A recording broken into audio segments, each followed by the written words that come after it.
Friends, स्वागत है आपका हमारे YouTube channel GK GS study point में। तो भाई कैसे हैं आप सभी? आई होप आप सब अच्छे होंगे, आपकी तैयारी काफ़ी अच्छी चल रही होगी। तो आज हम आपके लिए लेकर के आ गए हैं दिल्ली पुलिस एग्जाम के लिए जीएस प्रैक्टिस सेट, जो कि आपके एग्जाम के लिए काफ़ी हेल्पफुल रहने वाला है। तो भाई एक एक क्वेश्चन मोस्ट इंपॉर्टेंट है, प्लीज़ क्लास को लास्ट तक वॉच कीजिएगा। एग्जाम में काफ़ी हेल्प आपको यहाँ से मिलने वाली है और एक एक क्वेश्चन को नोट डाउन करते चलिएगा, क्योंकि सभी क्वेश्चन मोस्ट इंपोर्टेंट है और काफ़ी बार आपके एग्जाम में रिपीट हो चुके हैं। तो भाई प्लीज़ वीडियो को लास्ट तक वॉच कीजिएगा और एक एक क्वेश्चन को नोट डाउन करते चलिएगा। वीडियो अच्छी लगे तो वीडियो को लाइक एंड शेयर भी जरूर से कर दीजिएगा। एंड चैनल पर नए हैं तो भाई डेली दिल्ली पुलिस एग्जाम के प्रैक्टिस सेट को अटैम्प्ट करने के लिए हमारे चैनल को सब्सक्राइब करके बेल आइकन को जरूर से प्रेस कर लीजिएगा, जिससे आपके पास क्लास के नोटिफिकेशन टाइम से पहुंच जाए। तो देख लेते हैं आज का फर्स्ट क्वेश्चन। कश्मीर का अकबर नाम से प्रसिद्ध सुल्तान था। तो भाई कश्मीर का अकबर किस सुल्तान को कहा जाता था? ठीक है, तो अगर आपको आंसर्स पता है तो प्लीज़ कमेंट में आंसर जरूर से दीजिएगा। और अगर हम बात कर लेते हैं कश्मीर का अकबर कहा जाता था किसको? सुल्तान जैनुल आबिदीन। ठीक है, ऑप्शन डी आपका राइट हो जाएगा। सुल्तान जैनुल आबिदीन जो थे, इनको कश्मीर का अकबर कहा जाता था। ठीक है, बढ़ते हैं नेक्स्ट क्वेश्चन की ओर। कर्नाट वंश का अंतिम शासक कौन था? तो भाई कर्नाट वंश की बात करें तो कर्नाट वंश का जो अंतिम शासक था हरि सिंह। ठीक है, इसको क्या कहा जाता है? हरि सिंह देव भी कहा जाता है। और क्या थे ये? कला और साहित्य के महान संरक्षक थे। ठीक है, महान संरक्षक थे साहित्य और कला के। तो भाई प्लीज आप नोट डाउन करते चलिएगा। ठीक है, बढ़ते हैं नेक्स्ट क्वेश्चन की ओर। विश्व व्यापार संगठन का मुख्यालय कहाँ स्थित है? तो भाई बात करें विश्व व्यापार संगठन, ठीक है, तो इसके मुख्यालय की बात करें तो जेनेवा स्विट्जरलैंड में स्थित है विश्व व्यापार संगठन का मुख्यालय। और बात करें इसकी स्थापना, तो भाई स्थापना हुई थी 1 जनवरी, ठीक है, 1 जनवरी 1995। ठीक है, 1 जनवरी 1995 में क्या हुई थी? स्थापना हुई थी व्यापार संगठन की। ठीक है, और इसका मुख्यालय जेनेवा स्विट्जरलैंड में। तो भाई प्लीज सभी पॉइंट को आप नोट डाउन करते चलेगा। बढ़ते हैं नेक्स्ट क्वेश्चन की ओर।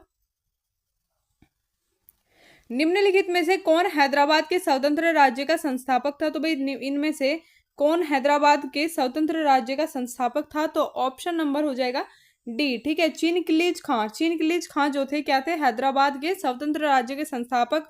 और बात करें तो इसकी स्थापना कब हुई थी? तो 1724 में। ठीक है, 1724 में इन्होंने क्या किया था? हैदराबाद के स्वतंत्र राज्य की स्थापना की थी। तो भाई प्लीज आप टाइम भी नोट डाउन करते चलेगा। बढ़ते हैं नेक्स्ट क्वेश्चन की ओर। निम्न में से कौन अवध का प्रथम नवाब था? तो भाई अवध का प्रथम नवाब की बात करें तो अवध के जो प्रथम नवाब थे सुआदत खान। ऑप्शन नंबर बी आपका राइट आंसर हो जाएगा। भाई मोस्ट इंपोर्टेंट क्वेश्चन और काफी बार रिपीट हो चुका है, तो प्लीज आप नोट डाउन कर लीजिएगा। ठीक है, सुआदत खान थे अवध के प्रथम नवाब। और टाइम पीरियड की बात करें तो भाई 1722। ठीक है, 1722 में क्या थे? ये अवध के नवाब बने थे। तो ये नोट डाउन कीजिएगा 1722 में। बढ़ते हैं नेक्स्ट क्वेश्चन की ओर। घग्गर नदी घाटी में प्राचीन सभ्यता के किस स्थान का विकास हुआ है? तो भाई घग्गर नदी घाटी में प्राचीन सभ्यता के किस स्थान का विकास हुआ? तो कालीबंगा। ठीक है, ऑप्शन ए आपका राइट आंसर हो जाएगा। कालीबंगा का विकास हुआ था घग्गर नदी घाटी में। प्राचीन सभ्यता का एक स्थान है कालीबंगा। ठीक है, और कालीबंगा किस राज्य में स्थित है? तो ये आपसे पूछा जाए तो राजस्थान में। ठीक है, ये नोट डाउन कीजिएगा, राजस्थान में स्थित है कालीबंगा। और अगर बात करें कालीबंगा की खोज किसके द्वारा की गई थी? तो भाई कालीबंगा की जो खोज की गई थी अमलानंद घोष द्वारा की गई। ठीक है, किसके द्वारा? अमलानंद घोष द्वारा कालीबंगा की जो खोज की गई थी वह की गई। ठीक है, और बात करें कालीबंगा का अर्थ क्या है? तो भाई कालीबंगा का अर्थ है काले रंग की चूड़ियां। ये अर्थ भी काफी बार आपके एग्जाम में पूछा जाता है, तो प्लीज नोट डाउन कीजिएगा। ठीक है, काले रंग की चूड़ियां होता है कालीबंगा का अर्थ। किस राज्य में स्थित है? तो राजस्थान में। और किसके द्वारा खोज की गई? तो अमलानंद घोष के द्वारा इसकी खोज की गई थी। ठीक है, बढ़ते हैं नेक्स्ट क्वेश्चन की ओर। गांधी जी को वन मैन बाउंड्री फोर्स कहकर किसने संबोधित किया? तो भाई गांधी जी को वन मैन बाउंड्री फोर्स कहकर जो संबोधित किया था वह क्या था? माउंटबेटन ने। ऑप्शन सी आपका राइट आंसर हो जाएगा। ठीक है, और बात कर लेते हैं चर्चिल की। तो भाई विस्टन चर्चिल जो थे, इन्होंने गांधी जी को अर्धनग्न फकीर कहा था। ठीक है, क्या कहा था? अर्धनग्न फकीर कहा गया था विस्टन चर्चिल के द्वारा गांधी जी को। तो ये भी आप प्लीज नोट डाउन कीजिएगा, क्योंकि काफी बार आपके एग्जाम में पूछा जाता है क्वेश्चन। तो बढ़ते हैं नेक्स्ट क्वेश्चन की ओर। किस कांग्रेस सत्र में कार्यकारी कमेटी को सविनय अवज्ञा आंदोलन प्रारंभ करने का अधिकार दिया गया था। तो भाई बात करें किस कांग्रेस सत्र में कार्यकारी कमेटी को सविनय अवज्ञा आंदोलन प्रारंभ करने का जो अधिकार है वह दिया गया था। तो ऑप्शन नंबर बी आपका राइट आंसर हो जाएगा, लाहौर सत्र। लाहौर सत्र में क्या था, कार्यकारी कमेटी को सविनय अवज्ञा आंदोलन प्रारंभ करने का अधिकार दिया था। और टाइम पीरियड लगभग क्या था उस टाइम, 1929 से 1930 के बीच। ठीक है, 19 पढ़ते हैं नेक्स्ट क्वेश्चन की ओर। यदि किसी राज्य की विधानसभा का अध्यक्ष पद त्यागना चाहे तो उसे अपना त्यागपत्र देना चाहिए। तो भाई किसको वह अपना त्यागपत्र दे सकता है, तो ऑप्शन नंबर हो जाएगा आपका सी। ठीक है, उपाध्यक्ष को। ऑप्शन नंबर सी आप नोट डाउन कीजिएगा, उपाध्यक्ष को वह अपना त्यागपत्र सौंपता है। राज्य का विधानसभा अध्यक्ष जो होता है तो अपने पद को त्यागने के लिए वह अपना त्यागपत्र देगा उपाध्यक्ष को, विधानसभा उपाध्यक्ष को। ठीक है, और जिसका कि क्या किया गया है, जिसका उल्लेख किया गया है आर्टिकल 179। ठीक है, 179 बी या ख आप कह सकते हैं। ठीक है, 179 में किया गया है, तो ये आप नोट डाउन कर लीजिएगा। बढ़ते हैं नेक्स्ट क्वेश्चन की ओर। क्षेत्रीय परिषदों का सृजन हुआ है। तो भाई क्षेत्रीय परिषदों का जो सृजन हुआ है तो वह किसके द्वारा किया गया है, संसदीय कानून द्वारा। ऑप्शन नंबर बी आपका राइट आंसर हो जाएगा। ठीक है, संसदीय कानून द्वारा किया गया है। बढ़ते हैं नेक्स्ट क्वेश्चन की ओर। राज्य आयोग अपना वार्षिक प्रतिवेदन किसके समक्ष प्रस्तुत करता है। तो भाई राज्य आयोग जो है अपना वार्षिक प्रतिवेदन जो समक्ष प्रस्तुत करता है तो किसके समक्ष करता है, तो वह करता है राज्य सरकार के। ठीक है, ऑप्शन बी हो जाएगा, राज्य आयोग जो है अपना वार्षिक प्रतिवेदन राज्य सरकार के समक्ष प्रस्तुत करता है। बढ़ते हैं नेक्स्ट क्वेश्चन की ओर। भारतीय संविधान के निम्नलिखित अनुच्छेदों में से कौन सा अनुच्छेद राज्य की सरकारों को ग्राम पंचायत को संगठित करने का निर्देश देता है। तो भाई मोस्ट इंपोर्टेंट क्वेश्चन है। ठीक है, मोस्ट इंपोर्टेंट, इसको प्लीज आप नोट डाउन कीजिएगा, काफी बार रिपीट हो चुका है आपके एग्जाम में।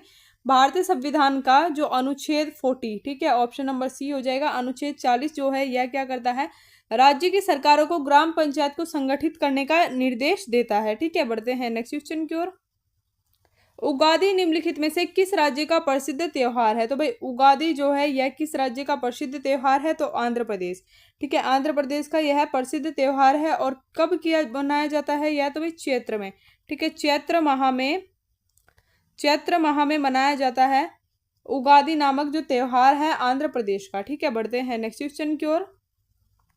निम्न में से कौन सी बोली मध्य प्रदेश की मूल बोली नहीं है। तो भाई जो इनमें से कौन सी बोली है जो कि मध्य प्रदेश की मूल बोली नहीं है। तो भाई कोरक की बात करें, ब्रज भाषा की बात करें और गोडी की बात करें तो ये तीनों ही क्या है, मध्य प्रदेश की मूल बोलियां हैं। बात कर लेते हैं ब्रज भाषा की, तो जो ब्रज भाषा है यह उत्तर प्रदेश और राजस्थान के कुछ हिस्सों में बोली जाती है।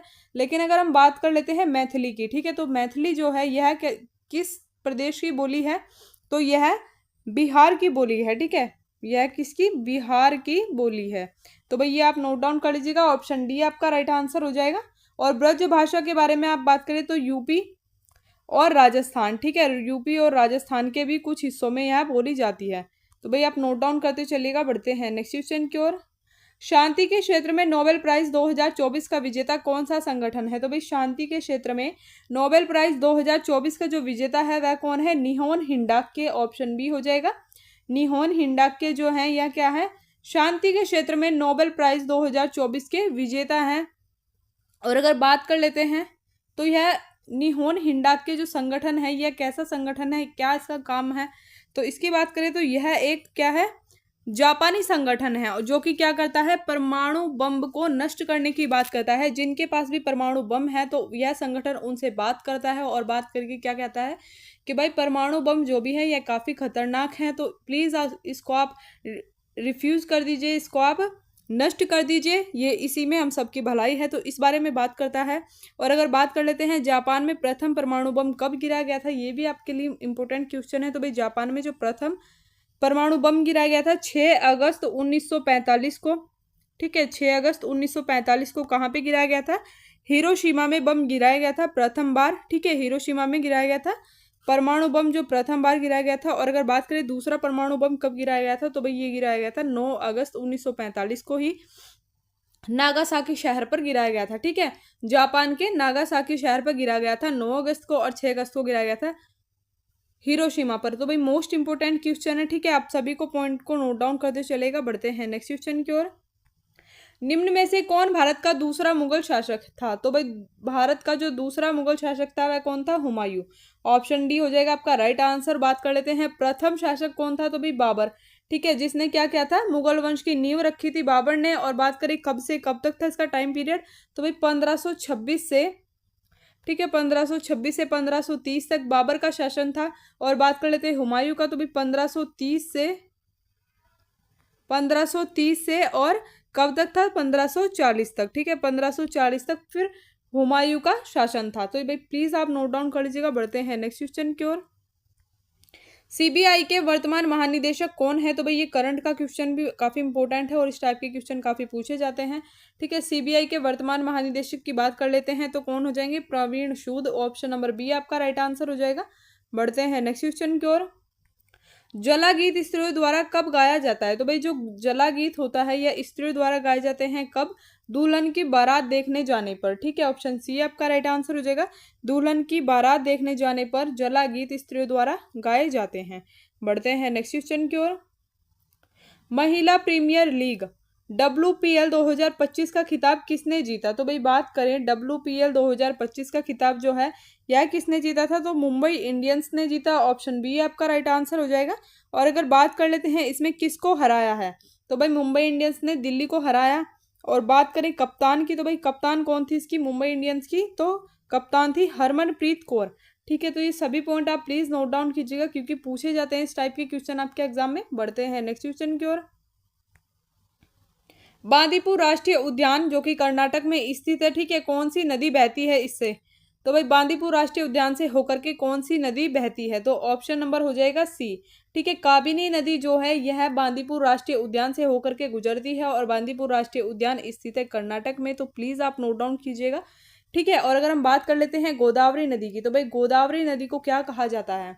इसको वृद्ध गंगा भी कहा जाता है। और प्रायद्वीपीय भारत की सबसे लंबी नदी जो है यह गोदावरी नदी है, ठीक है। दक्षिण गंगा, वृद्ध गंगा और प्रायद्वीपीय भारत की सबसे लंबी नदी जो है गोदावरी नदी है। तो ये तीनों पॉइंट आप प्लीज इसके बारे में नोट कीजिएगा क्योंकि यहाँ से क्वेश्चन काफी बार पूछा जाता है एग्जाम में।